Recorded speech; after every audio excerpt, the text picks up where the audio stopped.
तो दोस्तों, स्वागत है आपका आपके YouTube चैनल एग्जाम 91 पे।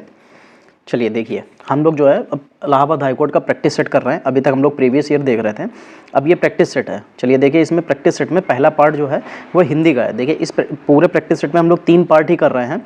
चौथा पार्ट जो है कंप्यूटर को उसका मैथ का, वो हम लोग अलग से देखेंगे, ठीक है। तो उसके लिए भी आपको जो है वो भी वीडियोस मिल जाएंगे और पीडीएफ आपको जो है टेलीग्राम चैनल से मिल जाएगी। तो जिसको भी पीडीएफ चाहिए, ये जो मैं पढ़ाता हूँ यहाँ पे, जो पीडीएफ रोज़ की रोज़ मैं जो है टेलीग्राम चैनल पे डाल देता हूँ, आप लोग वहाँ से जाके देख सकते हैं। चलिए 1 नंबर देखिए क्या लिखा हुआ, निम्नलिखित में कौन सा स्वर नहीं है। देखो जो स्वर नहीं होगा वो क्या होगा, वो व्यंजन होगा, ठीक है। अब देखिए छोटा स्वर है, ऊ स्वर है, ए जो है स्वर है। अब बचाइए, तो ये क्या हो जाएगा, ये हमारा व्यंजन हो जाएगा, यानी कि ये स्वर नहीं होगा, ठीक। चलिए क्वेश्चन नंबर 2 देखिए, निम्नलिखित में से अंत्यस्थ व्यंजन कौन से हैं, ठीक। सॉरी, देखिए अंत्यस्थ व्यंजन जो होते हैं मैंने बताया थे 4 होते हैं। कौन कौन से, या, रा, ला, वा, ठीक। या, रा, ला, वा जो होते हैं ये हमारे अंत्यस्थ व्यंजन होते हैं। सॉरी 1 सेकंड रुकिएगा जरा। अंत्यस्थ व्यंजन, जैसे यहाँ तो या जो है ये अंत्यस्थ व्यंजन हो जाएगा।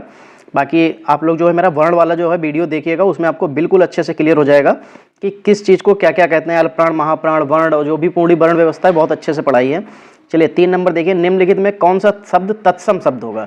तत्सम शब्द क्या होता है, इसमें सा आता है, सा से क्या बनता है, संस्कृत, क्या बनता है, संस्कृत। और संस्कृत शब्द हमको इसमें से देखना है, तो देखो आज, आँख, अग्र और आग 4 दिया है। तो देखो आज जो है ये भी हमारा जो है तद्भव होगा, आँख तद्भव होगा, आग तद्भव होगा। अग्र माने आगे होता है, तो आगे का ये तत्सम शब्द लिखा हुआ है। चलिए फिर देखिए क्वेश्चन नंबर 4, कौन सा शब्द आँख का पर्यायवाची नहीं है। तो देखो चक्षु, दृग, अच्छ और अतुल, ये 4 हमको ऑप्शन दे रखे हैं। तो अब देखिए जो 4 जो होता है, इसमें जो आँख का पर्यायवाची नहीं होता है, ये किसका होता है, सॉरी मतलब आँख का पर्यायवाची कौन सा नहीं है, तो ये होता है अतुल, ठीक। बाकी चक्षु, अच्छ, दृग ये जो है हमारे आँख के पर्यायवाची हैं। तो अतुल जो होता है, अतुल मतलब जिसका कोई तुल्य ना हो, कोई तुल्य ना हो, यानी कि अनुपम, अप्रीतम, अपूर्ण, इस तरीके से जो भी शब्द जो होते हैं ये हमारे इसके पर्यायवाची हो जाएंगे। चलिए फिर लिखा हुआ उचित विलोम शब्द का चयन कीजिए, किसके, अर्वाचीन के लिए। चलिए अर्वाचीन के लिए देखते हैं कौन सा सही हो जाएगा।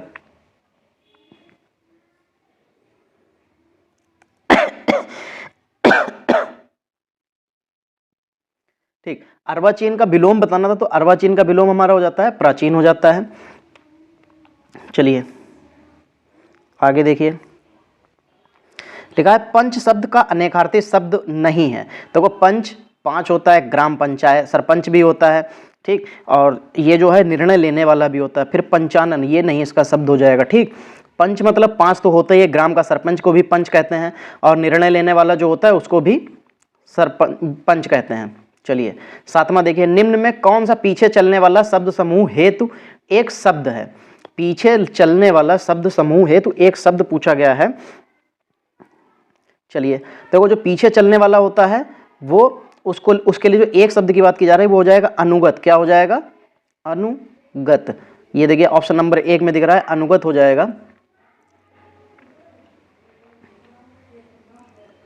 चलिए लिंग बताइए, लिंग बताना है इसमें मनगढ़ंत, ठीक। अब देखो मनगढ़ंत की बात जब की जा रही है तो ये क्या होता है, आपको पहले तो ये पता होना चाहिए कि मनगढ़ंत क्या होता है। देखो जो मनगढ़ंत शब्द है ये हमारा जो है एक तरीके का विशेषण शब्द है, और ये हमेशा किसके साथ यूज होगा, ये विशेष्य के साथ यूज होगा। अब जो मनगढ़ंत सॉरी, जो मनगढ़ंत है ये जिस शब्द, जिस विशेष शब्द के साथ आता है ये उसी का लिंग धारण कर लेता है। तो इसलिए क्या हो जाएगा, मनगढ़ंत हमारा उभय लिंग हो जाएगा। क्या हो जाएगा, उभय लिंग। चलिए 9 नंबर, तो ये थोड़ा सा और जूम कर लें, ठीक। चलिए 9 नंबर देखिए, 9 नंबर में लिखा है भरोसे में शब्द का कौन सा रूप है। चलिए देखिए भरोसा में विशेषण है, क्रिया विशेषण, संबंध बोधक या समुच्चय बोधक। तो देखिए भरोसे जो है वो एक तरीके का संबंध बोधक हो जाता है। क्या हो जाता है, संबंध बोधक, क्योंकि आप भरोसा किसी जो है किसी के ऊपर दिखाएंगे, और जब उसके ऊपर दिखाएंगे तो उससे कोई ना कोई एक संबंध होगा, चाहे दोस्ती का हो, चाहे यारी मतलब पड़ोसी का हो, रिश्तेदारी का हो, किसी तरीके का एक संबंध होगा। चलिए 9 के बाद क्वेश्चन नंबर 10 देखिए,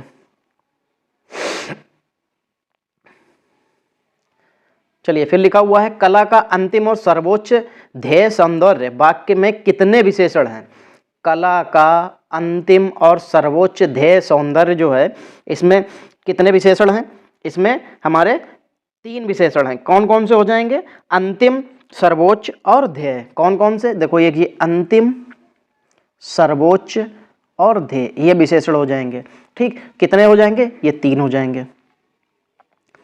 अधिमानता में प्रयुक्त उपसर्ग बताना है। ठीक, उपसर्ग में तो आपको पता है कि आगे लगता, उपसर्ग हमेशा आगे लगता है, प्रत्यय पीछे लगता है। तो उपसर्ग में अधिमानता में क्या आपका जो है उपसर्ग हो जाएगा, तो क्या हो जाएगा, अधि। क्या हो जाएगा, अधि। चलो फिर लिखा हुआ अत्यधिक का शुद्ध संधि विच्छेद क्या है। देखो अत्यधिक का शुद्ध संधि विच्छेद पूछा जा रहा है। देखो जब मैंने अपना जो संधियों का वीडियो डाल रखा है, आप लोग जाइए उसको जरूर एक बार देखिए। तो अत्यधिक का क्या हो जाता है, अति प्लस अधिक, अति प्लस अधिक क्या हो जाएगा, अत्यधिक। ठीक, चलिए आगे देखिए। फिर लिखा हुआ है जलधि।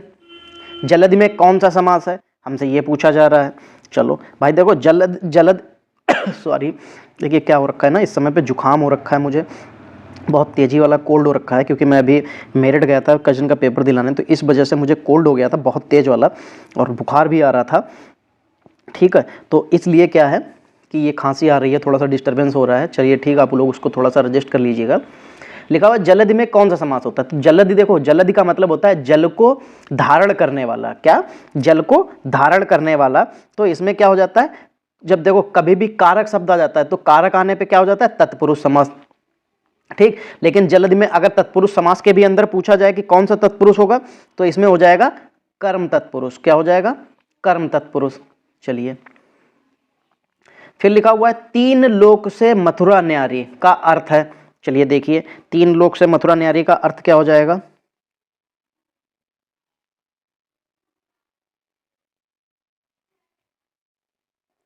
तीन लोक में से मथुरा न्यारी का मतलब हो जाएगा तीनों लोकों में मथुरा ना होना। ये तो नहीं है, सबसे निराला, हाँ ये बिल्कुल सही है। ठीक, 3 लोक से मथुरा न्यारी यानी कि आप जो है 3 लोगों को नहीं घूम पा रहे हैं तो कोई बात नहीं, लेकिन अगर आप मथुरा घूम लेते हैं तो कहा जाता है कि आप तीनों लोगों को जो घूम लिया, तो इसलिए मथुरा जो है सबसे न्यारी हो जाएगी, निराला हो जाएगा। फिर देखिए यहाँ पे है 15 में, क्या करुण रस का स्थायी भाव क्या होता है। तो देखो करुण रस का स्थायी भाव पूछा जा रहा है, तो करुण रस क्या होता है, स्थायी भाव शोक हो जाता है। चलिए फिर देखिए प्रत्यक्ष के द्वारा अप्रत्यक्ष का चमत्कार पूर्ण वर्णन किस अलंकार का लक्षण है। देखो प्रत्यक्ष के द्वारा अप्रत्यक्ष का चमत्कार पूर्ण वर्णन जो है किस अलंकार का हो जाता है, तो ये होता है अनुमान अलंकार का। किसका, अनुमान अलंकार का। ये देखिए ऑप्शन 1 में दे रहे हैं अनुमान अलंकार, इसका जो है ये उदाहरण हो जाता है। चलिए 17 निम्नलिखित शब्दों में से कौन सा शब्द है, निम्नलिखित शब्दों में कौन सा शुद्ध है, अच्छा सॉरी शुद्ध है। देखो विदुषी लिखा है, विदुषी लिखा है, अच्छा विदुषी है, विदुषी है, विदुषी है और विदुषी है। चलिए देखिए जो विदुषी होता है वह में छोटी ई की मात्रा लगती है, और फिर दा में जो है छोटे ऊ की मात्रा लगती है, फिर पेट चीरने वाला यानी षटकोण वाला सा बनता है और उसमें बड़ी ई की मात्रा लगती है, तो क्या हो जाएगा, विदुषी हो जाएगा। चलिए निम्नलिखित में से कौन सा शब्द गो का अर्थ नहीं है। ठीक, अब देखिए गो का अर्थ बताना है, तो देखो गो मतलब गाय भी होता है, नदी भी होता है, बिल्कुल सही है। देखिए मैं आपको बता दूं हिंदी के लिए आप लोग पर्यायवाची और विलोम शब्द याद करके जाइएगा, वरना फिर आप लोग वहां पे हिंदी भी गलत करके आएंगे। मैं अभी बता दे रहा हूं, गो मतलब इंद्रिय भी होता है, और गज, गज नहीं होता, गज मतलब हाथी होता है, तो गज नहीं हो सकता। चलिए 19 नंबर देखिए, उसका हृदय इतना कोमल है कि मित्र तो क्या वह अपने को भी चोट नहीं पहुंचा सकता। कि उसका हृदय इतना कोमल है कि वो मित्र तो क्या अपने किसको, शत्रु को, किसको हो जाएगा, शत्रु को चोट नहीं पहुंचा सकता।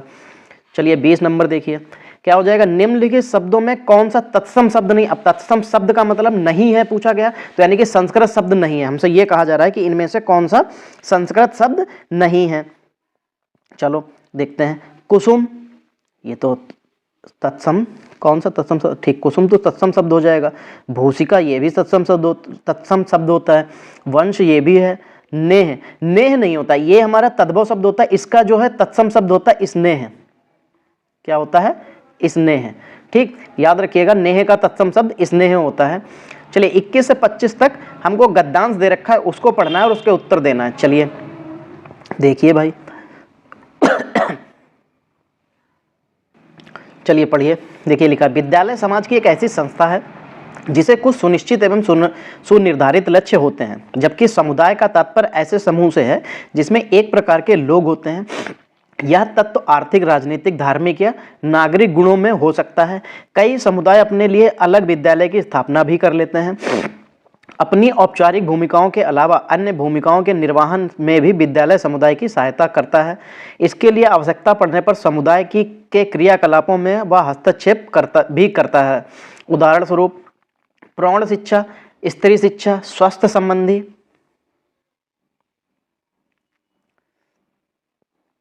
चलिए फिर देखिए आगे क्या है। जानकारियों को अभिभावकों तक पहुंचाने में विद्यालय यथासंभव समुदाय की सहायता करता है एवं आवश्यकता पड़ने पर हस्तक्षेप भी करता है। अभिभावक एवं विद्यालय एक दूसरे के संपर्क में रहते हैं। अभिभावक समुदाय की आवश्यकताओं से परिचित होते हैं तथा विद्यालय को भी इनसे अवगत कराने में महत्वपूर्ण भूमिका निभाकर बीच की कार्य व्यवहार कड़ी का काम करते हैं। उदाहरण स्वरूप समुदाय की आवश्यकता के अनुरूप अभिभावकगण प्रौढ़ शिक्षा, स्त्री शिक्षा इत्यादि में सहायता के लिए विद्यालय से अनुरोध करते हैं। इसी तरह वे विद्यालय एवं समुदाय के बीच शिक्षा देने के लिए आवश्यक है कि विद्यालय की व्यवहार्य कड़ी है। समुदाय के साथ निकट से जुड़कर कार्य करने की स्थिति में विद्यालय अधिक प्रभावशाली हो जाता है।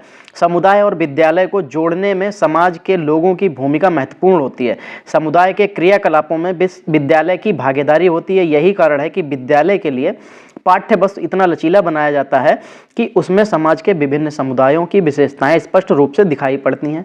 पर्यावरण को स्वच्छ रखने के लिए, शिक्षा देने के लिए आवश्यक है कि विद्यालय परिसर को स्वच्छ रखा जाए। जल संरक्षण की परिसर में भी इसके लिए संरक्षण के नियमों का पालन होता हो। इस तरह समुदाय की वास्तविकताओं को प्रायोगिक रूप से विद्यालय परिसर में प्रयोग कर इसे अधिगम अनुभवों में रूपांतरित किया जा सकता है। चलिए अब आगे देखते हैं। अब पूछा जा रहा है कि विद्यालय किसके संपर्क में रहता है। तो आप बताइए कि विद्यालय किसके संपर्क में रहता है? नेता के, समाज के, अभिभावक के या सभी के? तो देखिए विद्यालय हमेशा अभिभावक के संपर्क में रहता है।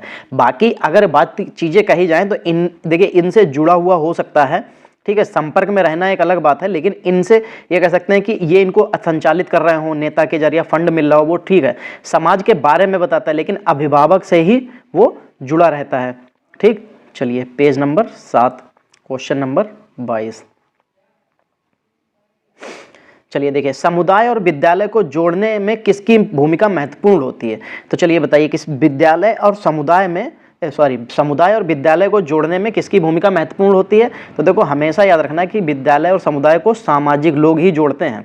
कौन जोड़ता है? सामाजिक लोग। जैसे अभी हमारे इसमें हम लोगों ने पढ़ा भी, ठीक। एक समुदाय में कितने प्रकार के लोग होते हैं?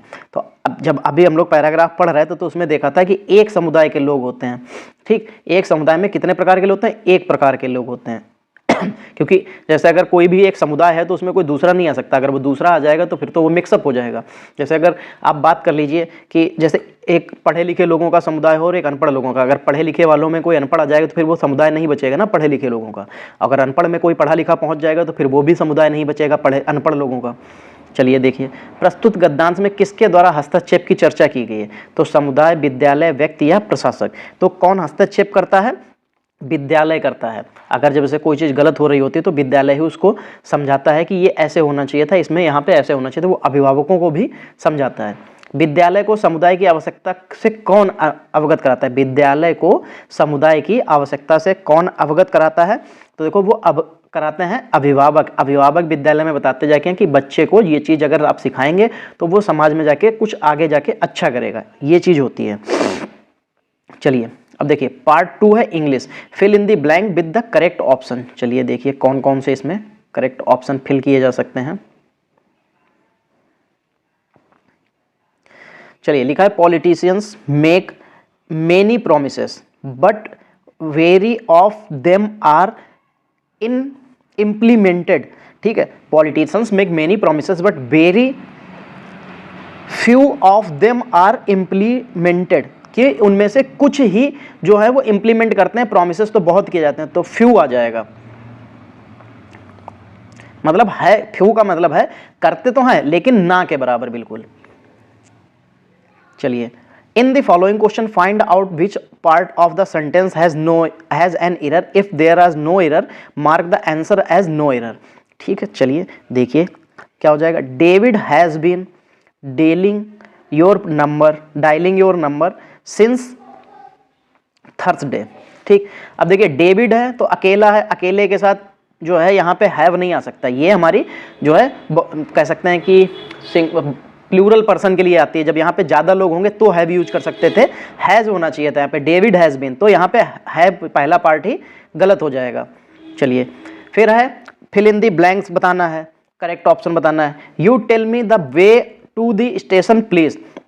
देखो जब ये किसी से पूछने की बात कर रहा है, ठीक है, तो देखिए रेस्पेक्टफुल्ली कहना पड़ता है या तो बहुत पोलाइटली पूछना पड़ता है। देखो जब भी कभी हम पोलाइटली पूछते हैं तो उसमें अगर मोडल यूज की जाती है तो देखिए कुड का यूज किया जाता है। क्या किया जाता है? कुड का use, could you tell me, ठीक, could you tell me please, या इस तरीके। देखिए इसमें प्लीज भी आया हो तो देखिए ये रेस्पेक्ट वे में है कि रेस्पेक्टली पूछा जा रहा है, तो हो जाएगा could you tell me the way to the station please, तो ये कुड यूज हो जाएगा।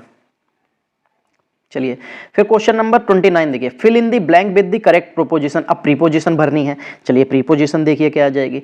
There was a small table, the bed on the which there was a book, there was a small table. चलिए into in the bed किसके जो है, अब क्या आएगा आगे, फिर बिसाइड्स है और बिसाइड है। देखो टेबल जो थी बेड के क्या हो जाएगी, वो बिसाइड हो जाएगी, बिसाइड्स नहीं होगी, बिसाइड हो जाएगी कि उसके किनारे पर रखी हुई थी या इसके साथ में रखी हुई थी।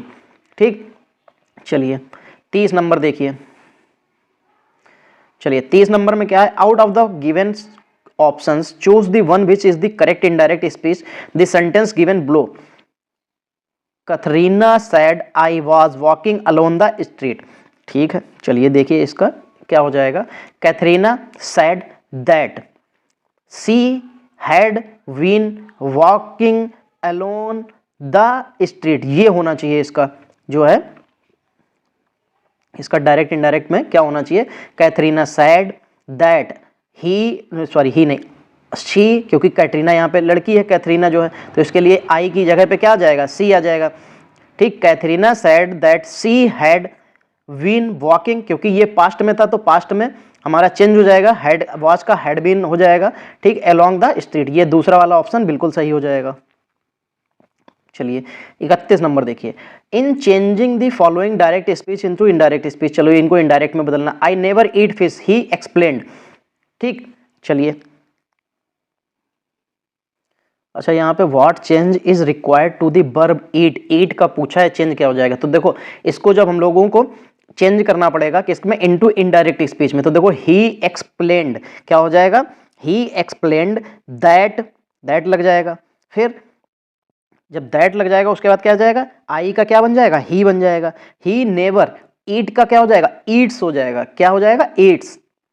ही नेवर ईट्स फिश, ये सही हो जाएगा। चलिए 32 नंबर देखिए, लिखा हुआ है विच इज द करेक्ट स्पेलिंग। ठीक, तो देखो सबसे पहले तो हमको ये पता होना चाहिए था कि ये होता क्या देखिए ये होता है VIVOUAS, इसका मतलब होता है टेम्परेरी कैंप। टेम्परेरी कैंप मतलब जैसे PAC वाले, फौज वाले या NCC वाले जो लोग नहीं कैंप लगाते हैं, जो और जो माउंटेनर्स लगाते हैं, जो लोग कभी जहाँ पे रुकना है वहाँ पे टेंट लगा लिया, उखाड़ा, फिर अगले दिन सुबह चले गए, फिर अगले दिन वहाँ जहाँ पे स्टे करना फिर लगा लिया, तो इसका मतलब होता है टेम्परेरी कैंप या माउंटेनर्स जिसको बोलते हैं। तो इसकी स्पेलिंग सही क्या हो जाती है, VIVOUAS, VIVOUC लिखा है, गलत हो जाएगा, VIVOU गलत हो जाएगा, VIVOUAC, तो ये सही हो जाएगा, सॉरी C होना चाहिए था, यहाँ पे यस लिख दिया मैंने, C होता है लास्ट में। ठीक, चलिए आगे देखिए 9 के बाद में page number 10, question number 33, find the correct sentence. चलो देखो करेक्ट सेंटेंस क्या हो जाएगा, लिखा हुआ ही is one of those boys who were wicked, he is one of those boys who is wicked. चलिए यहाँ पे इज आ गया, यहाँ पे आ रहा है, याद रखिएगा। He is one of those boys who is wicked, ठीक, he is one of those boys who is wicked. तो he is one of those boys who are wicked, तो he is one of those boy. अच्छा यहाँ पे boy है, ठीक। चलिए अब देखिए यहाँ पे भी बॉय है, अब दोज लगा है तो दोज के साथ बॉय तो आ नहीं सकता, तो ये तो दोनों आप ऐसे ही काट दीजिए। फिर अब आते हैं इसमें, ही is one of those boys, तो बॉयज तो सही है, हु इज। अब एक चीज आप ये बताइए कि अगर बॉयज लगा हुआ है यहाँ पे तो हु इज नहीं आ सकता ना, यहाँ पे क्या आएगा, who are. He is one of those boys who are wicked, ठीक, यहाँ पे ये सही हो जाएगा। चलिए आगे देखते हैं। 34 नंबर क्या है, 34 नंबर है find out correctly punctuate sentence. चलो करेक्टली पंचुएट सेंटेंस देखना है। They invoked gods who blessed them, they invoked gods who blessed them. अच्छा दोनों में फिर गलत क्या लिखा है, दोनों तो लगभग सही लिखे हैं। दे लिखा है पहले में, इन्वोक्ड लिखा हुआ है, गॉड्स लिखा हुआ है, हु लिखा हुआ है, ब्लेस्ड लिखा हुआ है, देम भी लिखा हुआ है। तो पहले और दूसरे ऑप्शन में तो कोई गलती नहीं दिख रही है। अच्छा गलती जो है बहुत मामूली सी और बहुत छोटी सी है, जो कि दिखाई नहीं दे रही है। यहाँ पे फुल स्टॉप नहीं है फर्स्ट वाले में, लास्ट वाले में फुल स्टॉप है, ये गलती है। चलिए फिर they invoke who gods who blessed them, अब यहाँ पे देखो कॉमा आ गया है, ठीक। तो यहाँ तो कॉमा होने का कोई मतलब नहीं, अगर कॉमा लगता तो भी गॉड्स के बाद लग सकता था अगर लगाया जाता तो। फिर they invoke gods who blessed them, ठीक। तो देखो ये तो कॉमा की वजह से गलत हो गया। फिर यहाँ पे जो है ये सेमीकोलन यूज किया गया, ये भी गलत हो जाएगा। फिर they invoked gods who blessed them, इसमें फुल स्टॉप लगा, इसमें फुल स्टॉप नहीं, तो ये भी गलत हो गया। बचा कौन सा, बी वाला बिल्कुल सही हो जाएगा। देखिए मामूली सी गलती थी, आप जरा सा चूके तो आपका पूरा क्वेश्चन ले डूबेगा। What is the antonym of insolvent, insolvent मतलब होता है दिवालिया, जिसके पास कुछ ना बचा हुआ हो, उसका सब कुछ खर्च हो गया हो, सब कुछ लुट गया हो, या सब कुछ उस पास कुछ ना बचा हो, बिल्कुल जीरो हो गया हो, तो क्या हो जाता है, इंसॉल्वेंट मतलब दिवालिया होता है, जिसका मतलब होता है बैंकरप्ट। इसको सॉरी यहाँ पे तो हमको एंटोनियम बताना है, तो बैंकरप्ट जो हो जाएगा वो तो उसका क्या हो जाएगा, सिनोनियम हो जाएगा। इंसॉल्वेंट का सिनोनियम बैंकरप्ट होता है, और क्योंकि इंसॉल्वेंट दिवालिया होता है जिसके पास कुछ नहीं बचता है, तो वेल्थी जिसके पास बहुत कुछ होता है, सब कुछ होता है, उसको वेल्थी कहते हैं, ठीक। चलिए फिर देखिए, in the following question find out which part of the sentence has no error, if there is no error mark your answer has no error. चलिए देखिए फिर क्या है, इसमें लिखा है India has never attack on any country, ठीक। India has on any country, देखो यहाँ पे नेवर अटैक नहीं होना चाहिए था, नेवर अटैक्ड होना चाहिए था, never attacked on any country, तो यहाँ पे सेकंड पोर्शन गलत हो जाएगा। चलिए फिर देखिए फिर क्या लिखा हुआ है, fill in the blanks with the correct preposition. चलिए प्रीपोजिशन में देखना है कि करेक्ट प्रीपोजिशन क्या हो जाएगा। चलो, the children squealed in delight when they saw all the parents the Christmas tree, ठीक। इसमें देखिए खाली जगह में क्या भरा जा सकता है, saw all the parents Christmas tree, तो क्रिसमस ट्री जब बनाया जाता है तो उसके सब लोग आसपास ही खड़े होते हैं, तो जब उसके आसपास खड़े होंगे, देखिए ये कोई बहुत छावदार तो पेड़ नहीं होता है, लेकिन फिर भी जब उसके आसपास खड़े होते हैं तो कहा जाता है कि अंडर द ट्री, किसके, अंडर द क्रिसमस ट्री, तो इसलिए यहाँ पे अंडर सही हो जाएगा। चलिए फिर देखिए क्या लिखा है, out of the given option choose the one which of the correct active voice of the sentence given below. चलिए देखिए, his property was agreed to disposed by him. चलिए अब देखिए बाय हिम लगा है, तो इसका मतलब है ये सेंटेंस जो है स्टार्ट हुआ होगा किससे, ही से। किससे स्टार्ट हुआ होगा, ही से। चलिए फिर उसके बाद में देखिए, ही के बाद में क्या आ जाएगा, क्योंकि यहाँ पे वाज लगा हुआ है तो सिंपल सी बात, ये पास्ट में है और इसको प्रेजेंट में लेके आना पड़ेगा, तो क्या हो जाएगा, ही नहीं, ये पास्ट में है तो इसको पास्ट में ही रखना पड़ेगा, लेकिन किसमें चेंज करना पड़ेगा। चलिए ही के बाद क्या आ जाएगा, एग्रीड, बिल्कुल सही हो जाएगा। टू बी हट जाएगा, क्योंकि बाज के साथ बी लगा हुआ है, ये चेंज था तभी बाज के साथ बी लगा था, तो बी हट जाएगा, तो क्या हो जाएगा, he agreed to disposed of his property, तो देखिए ये किसमें मिल जाएगा, देखिए हिम का क्या बन जाएगा, ही, ठीक। फिर क्या आ जाएगा, agreed to disposed his property, ये सही हो जाएगा। तो पहला ऑप्शन देखिए बिल्कुल सही हो जाएगा, 38 का पहला सही हो जाएगा। चलिए 39 नंबर देखते हैं।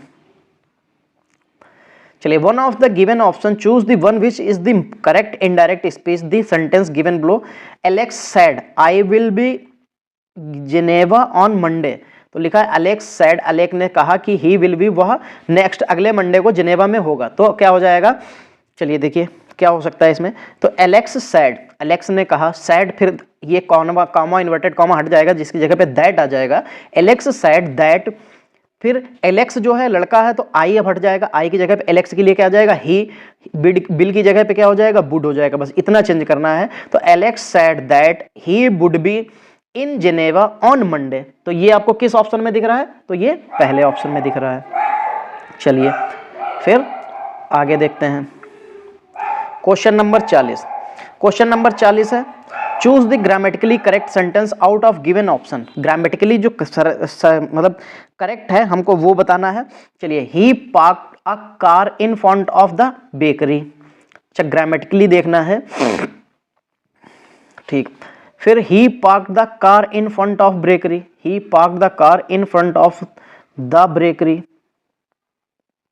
ही पार्क, अच्छा पार्क है इसमें, ही पार्क द कार, छद्दा नहीं लगा, he park car in front of bakery.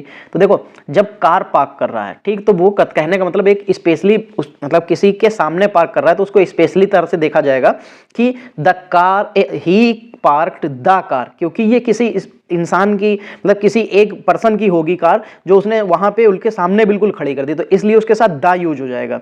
He parked the car in front of the bakery, बिल्कुल सही हो जाएगा। चलिए 41 नंबर देखिए, लिखा है the line a thing of beauty is a joy forever has been written by which of the following. ये पूछा जा रहा है कि ये किसने, a thing of beauty is a joy forever ये किसने लिखा है। ये लाइन जो है जो किसने लिखी थी, the line a thing of beauty is Joy for ever, किसने लिखी थी, ये जॉन कीथ की है। ये किसकी है, जॉन कीथ की है। चलिए 42 नंबर देखिए, point out the active voice of the following sentence, the notice has been alerted. ठीक, चलो अलर्टेड यानी कि the notice has been alerted. तो अब इसका क्या हो जाएगा, देखो सॉरी, देखिए अब जब यहाँ पे इसको हमको passive point two the active voice, इसको पैसिव वॉइस से एक्टिव वॉइस में बनाना था, तो देखो क्या हो जाएगा someone has Altered the notice. क्या हो जाएगा, this notice, someone has Altered this notice. ये किस ऑप्शन में दिख रहा है, सेकंड वाले ऑप्शन में। चलिए आगे बढ़िए,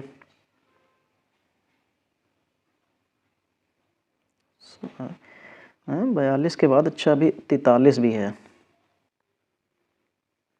चलिए 43 नंबर देखिए, Who wrote some books are to be tasted, other to be swallowed, and some few to be chewed and digest। ये किसने कहा था, some books are to be tasted, some are to be swallowed, and some are to be chewed and digested। ये किसकी थी, Francis bacon की थी। ये फ्रांसिस बैकन की हो जाएगी। फिर फिल इन दी ब्लैंक्स है, करेक्ट प्रीपोजिशन लेनी है इसमें। तो देखिए करेक्ट प्रीपोजिशन क्या हो जाएगी, ही किल्ड 2 वर्ड्स विद 1 स्टोन। एक पत्थर से 2 शिकार करना या एक तीर से 2 शिकार करना जो कहा जाता है, he killed 2 words with 1 stone. तो विद आ जाएगा। Pick out the comparative from the sentence, he is as wise as Solomon. चलिए देखिए भाई इसमें क्या हो सकता है, ही किसमें कंपैरेटिव फ्रॉम द सेंटेंस, ठीक, कंपैरेटिव में he is as wise as Solomon. तो Solomon is, pick out of comparative from the sentence, comparative था इसका, अच्छा कंपैरेटिव बनाना, हमको कंपैरेटिव वाला लेना है। चलिए Solomon is not wiser than he is, ये सही हो जाएगा, he is as wise as Solomon. तो सोलोमन जो है, क्योंकि देखिए जब यहां पे उसने कहा कि वो सोलोमन से ज्यादा वाइज है तो क्या हो जाएगा, सोलोमन उससे कम वाइज होगा ना, तो Solomon is not wiser than he is, बिल्कुल सही हो जाएगा ये। चलिए फिर अब आगे 46 से 50 पैसेज दे रखा है। चलिए फिर हम लोग यहाँ पे 46 से 50 के लिए पैसेज देखते हैं। ठीक है, देखिए 30 मिनट हो चुके हैं। अगर हम लोग इसको पैसेज को पढ़ेंगे तो देखिए लगेगा टाइम, ठीक है, क्योंकि मैंने इसको घर पे पढ़ा हुआ था। तो आप लोग जो है इसको पैराग्राफ को ऐसे ऐसे करके पैराग्राफ पढ़ के क्या आप लोग देखिए, मैं इसका वीडियो के साथ में आपको वो तो भेज ही देता हूँ, पीडीएफ तो डाल ही देता हूँ, तो आप लोग पीडीएफ जो है डाउनलोड कर लीजिएगा, फिर वहाँ से इसको सॉल्व करिएगा, ठीक है। चलिए, तो देखिए इसमें यहाँ पे पहला जो है लिखा है हेंगल फेल्ट, तो इसका सही आंसर क्या हो जाएगा? चलिए देखिए, हेंगल फेल्ट में हो जाएगा inequalities with civil societies bring overall efficiency, ये बिल्कुल सही हो जाएगा, ठीक। देखिए जब आप पैराग्राफ पढ़ेंगे तो ये क्वेश्चंस आपको बहुत आसानी से पिक हो जाएंगे, लेकिन अभी आपने पैराग्राफ नहीं पढ़ा तो दिक्कत में आएगा। लेकिन आप जो है पीडीएफ से पैराग्राफ पढ़ के फिर इसको सॉल्व कीजिएगा, बहुत आसान हो जाएगा। Max was Hegelian because he, क्या था? Because he agreed with Hegel's description of civil society as a form of market society, तो इसके लिए चौथा ऑप्शन बिल्कुल सही हो जाएगा। चलिए 48 नंबर देखिए, मरैक्स कंसीडर्ड, क्या किया था उसने? कंसीडर क्या किया था? उसने कंसीडर किया था state is bourgeois because civil society is bourgeoisie in its representation, तो इसके लिए चौथा ऑप्शन बिल्कुल सही हो जाएगा। चलिए 49 और 50 इंग्लिश के 2 बचे हैं, जल्दी से इसको भी देखते हैं।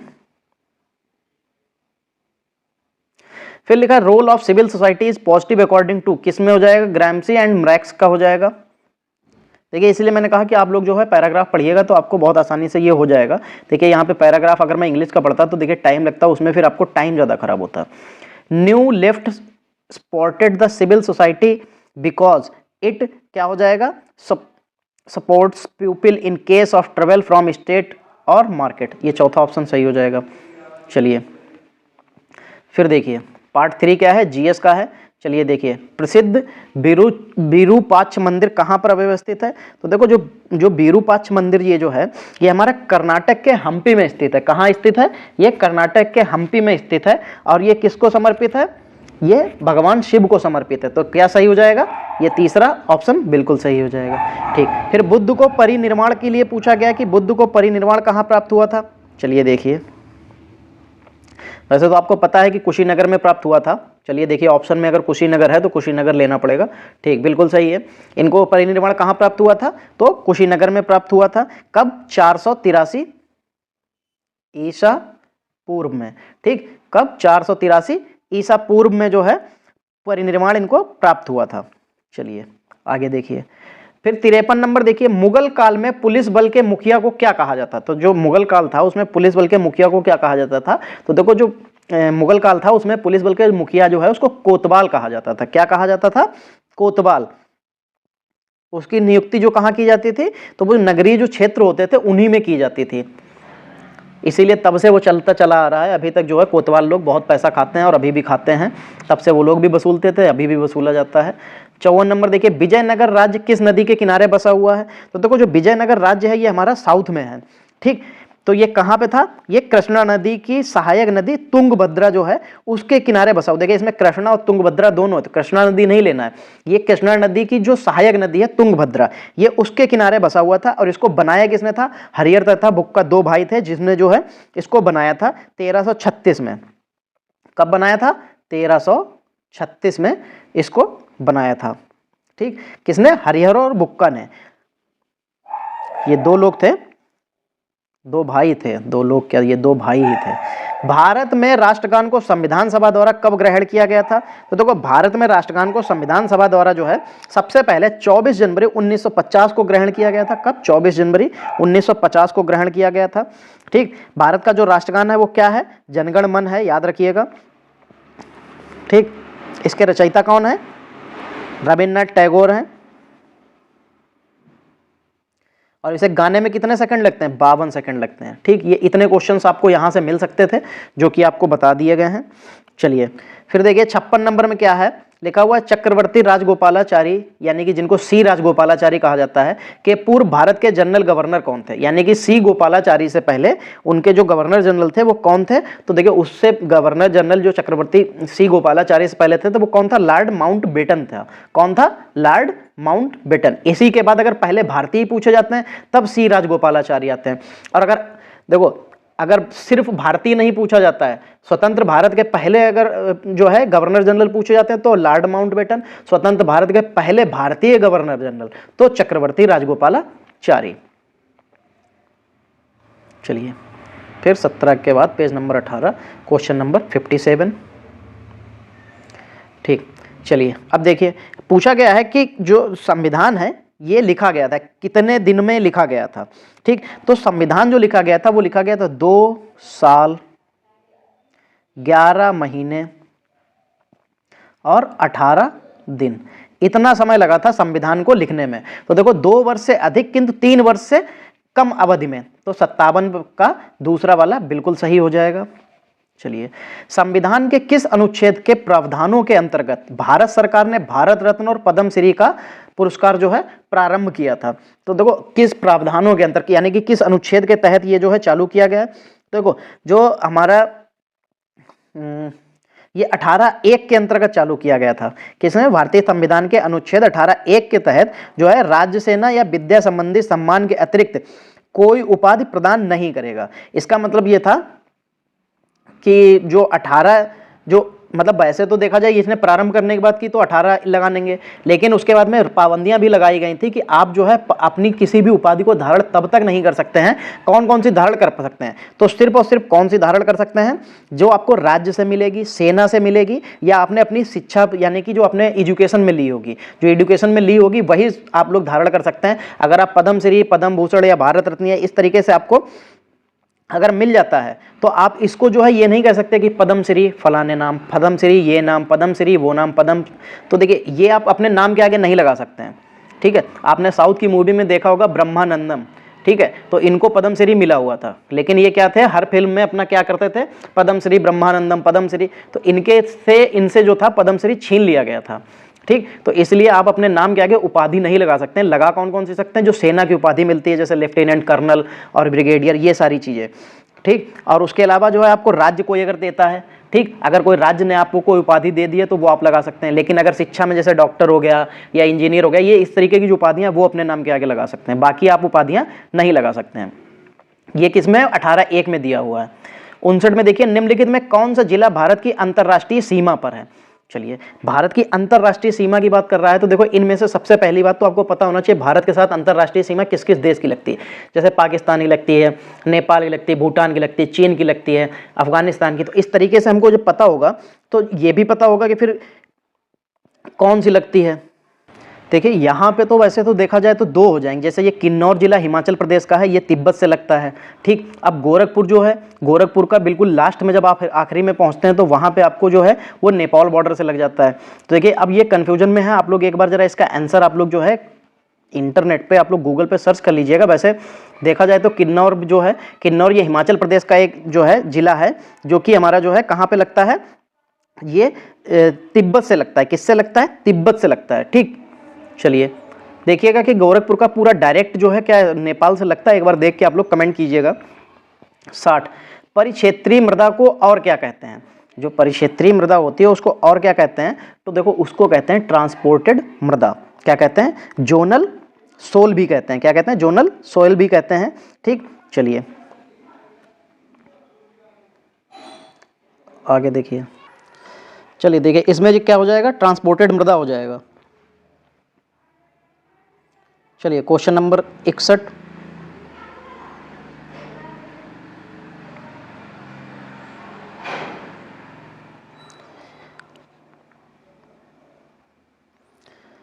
वैज्ञानिक अनुमान से इस ग्रह पर कितने वृक्ष हैं। देखो वैज्ञानिक अनुमान से अगर देखा जाए तो 3 ट्रिलियन वृक्ष हैं। फिर 62 नंबर देखिए, 1 घंटे के समांतर में देशांतरी दूरी क्या होती है। ठीक, 1 घंटे में अगर समांतर देशांतरी दूरी निकालनी है तो पूरा जब पृथ्वी घूमती है तो कितने अंश कोण घूमती है 360, और कितने घंटे में घूमती है 24 घंटे में। तो 24 से जब इसको डिवाइड कर देंगे तो 15 डिग्री आ जाएगा, तो इसका आंसर 15 डिग्री। चलिए 63 नंबर, वन्य जीव संरक्षण 1972 के अनुसार निम्नलिखित में से किस अनुसूची में निरपेक्ष पूर्ण संरक्षण और अपराध के लिए प्रावधान है? तो अनुसूची 1, अनुसूची 2, अनुसूची 3 और अनुसूची 4। इसके ऑप्शन है केवल 1 और 3, केवल 2 और 4, केवल 1 और 2, 4, केवल 1 और 2। तो देखिए क्या सही हो जाएगा, तो इसमें पहला और दूसरा ये सही हो जाएगा।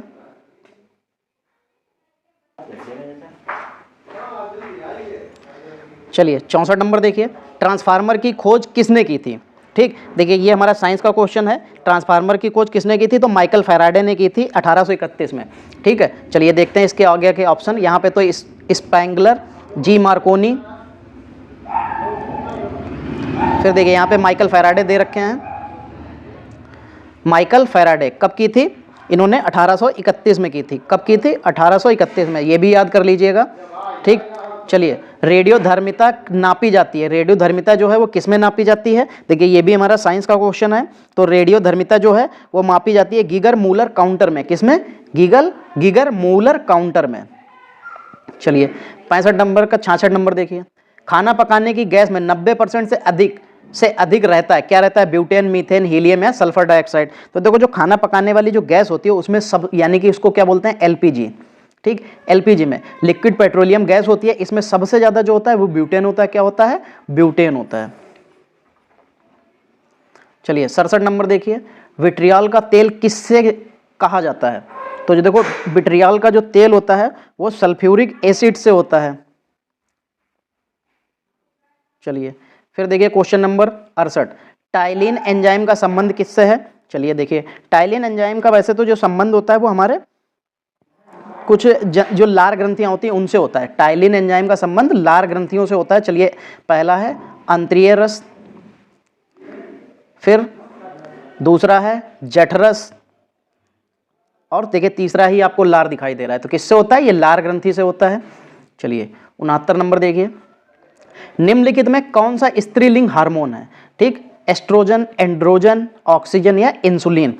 तो देखिए सॉरी, जो स्त्रीलिंग हार्मोन की बात की जा रही है तो वो एस्ट्रोजन होता है। ठीक, जो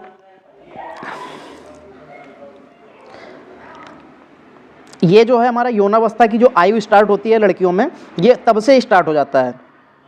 ठीक है, इसे नारी विकास हार्मोन भी कहते हैं। इसका दूसरा नाम क्या होता है? नारी विकास हार्मोन। चलिए 70 नंबर देखिए, निम्नलिखित में कौन सी मिश्रित खेती की प्रमुख विशेषता है? तो नकदी और खाद दोनों फसलों के साथ साथ खेती, 2 या 2 से अधिक फसलों की एक साथ खेती, पशुपालन तथा उत्पादन के साथ खेती करना, और उपयुक्त में से कोई नहीं। तो देखो जब हम लोग जब पशु और खेती, पशुपालन और खेती दोनों करते हैं तो उसको मिश्रित खेती बोलते हैं। चलिए क्वेश्चन नंबर 71, पूर्ति अपनी मांग का सृजन स्वयं करती है, यह कथन किसका है? ये हमारा इकोनॉमिक्स से क्वेश्चन है। जो पूर्ति है मांग का सृजन स्वयं करती है, यह कथन जो है हमारी जेबी शाह ने दिया था। किसने? जेबी से ने नहीं, यहाँ पे जेबी शाह है। सॉरी शाह नहीं है, मैं ही गलत बता रहा हूँ। जेबी से हैं, लेकिन ये SAY वाले से हैं। ठीक है, जेबी से हैं, इन्होंने ये कहा था। ठीक, चलिए 72 नंबर देखिए, उत्तर प्रदेश में सबसे कम क्षेत्रफल वाला जनपद कौन सा है? ठीक, देखो जो अगर सबसे कम क्षेत्रफल वाला जो जनपद पूछा जाएगा तो वो भदोही जिला है। कौन सा? भदोही जिला। चलिए देखते हैं इसमें से भदोही जिला, गौतम बुद्ध और कन्नौज दे रखा है, देखते हैं भदोही दे रखा है क्या। ठीक, देखिए यहाँ पे हथरस और संत रविदास नगर दिया, इसी को संत रविदास नगर को ही हम लोग भदोही कहते हैं। ठीक है, इसका जो क्षेत्रफल है वो 1015 वर्ग किलोमीटर है बस। ठीक, चलिए आगे देखिए, किस राज्य सरकार द्वारा सबसे पहले किसानों के लिए प्रमाणित बीज पर प्रत्यक्ष लाभ हस्तांतरण की सुविधा दी गई थी? किस राज्य सरकार द्वारा सबसे पहले किसानों के लिए प्रमाणित बीज पर प्रत्यक्ष लाभ हस्तांतरण की सुविधा दी गई थी? तो ये किसको दी गई थी? चलिए देखिए, मध्य प्रदेश, उत्तर प्रदेश, पंजाब या केरल। तो देखिए आप इसको सीधे से समझ लीजिए कि ये क्वेश्चन हमारा पेपर वहां का हो रहा है, यूपी का। तो किसानों के लिए जब बात की जा रही है तो हस्तांतरण की सुविधा किसे दी गई थी? तो उत्तर प्रदेश को। चलिए क्वेश्चन नंबर 74, एशिया कप 2018 के फाइनल मुकाबले में भारत को किसे हराकर 7वीं बार एशिया कप जीता था? ये देखिए, ये इन्होंने 2018 का क्वेश्चन दे दिया, बल्कि यहाँ पे होना चाहिए था 2021 या 22 का। ठीक, चलिए, वैसे बांग्लादेश को हराकर ये जीता था इंडिया। चलिए, फिर लिखा हुआ है ग्लोबल हंगर इंडेक्स 2022 में भारत का कौन सा कथन रहा है, स्थान रहा है? तो देखिए, ये 2022 के करंट का क्वेश्चन है, बहुत अच्छा क्वेश्चन है। ठीक, देखिए, जो ग्लोबल हंगर इंडेक्स जो 2022 में अभी जारी हुआ है, उसमें भारत 107वें स्थान पे है। किसमें, कितने स्थान पे है? 107वें स्थान पे है। ठीक, चलिए, देखिए, हम लोगों के पूरे 75 क्वेश्चन यहाँ पे कंप्लीट हो गए हैं, बची है मैथ, तो वो आपको जो है मैथ के वीडियो भी आपको जो है 25-25 क्वेश्चन करके वो भी आपको मिल जाएंगे। ठीक है, बाकी आप लोग ये 3 पोर्शन देखते रहिए। देखिए, मैथ को आप बिल्कुल भी लाइटली मत लीजिएगा, क्योंकि मैथ इसमें अच्छे लेवल की आती है। ठीक है, इसमें 9th 10th 11th 12th ये 4 पोर्शन आपसे पूछे जाते हैं, और बहुत अच्छे से जो एकेडमिक मैथ होती है उसी तरीके से रिलेटेड इसमें भी पूछे जाते हैं। तो आप लोग जो है थोड़ा सा मैथ पे जरूर फोकस कीजिएगा, अगर आपको मेरिट में आना है। ठीक, अगर मेरिट में नहीं आना है तो आप कोई दिक्कत नहीं, आप उसको इग्नोर कर सकते हैं, लेकिन अगर मेरिट में आना है तो आपको उसको मैथ को पढ़ना ही पड़ेगा, और अच्छे लेवल से पढ़ना पड़ेगा, 22+ नंबर लाने ही पड़ेंगे। ठीक है, चलिए, हम लोगों के यहाँ पे 75 क्वेश्चन समाप्त होते हैं। अगर आपको ये सेशन अच्छा लगा हो तो वीडियो को लाइक कीजिए, वीडियो को अपने दोस्तों और घर वालों सभी लोगों के साथ शेयर कीजिए, और अगर आपको ये पढ़ाने का तरीका और अगर आपको कुछ भी सब कुछ अच्छा लगा है तो आप लोग चैनल को सब्सक्राइब भी कर लीजिए। चलिए, मिलते हैं हम लोग अगले वीडियो में, तब तक के लिए जय हिंद दोस्तों।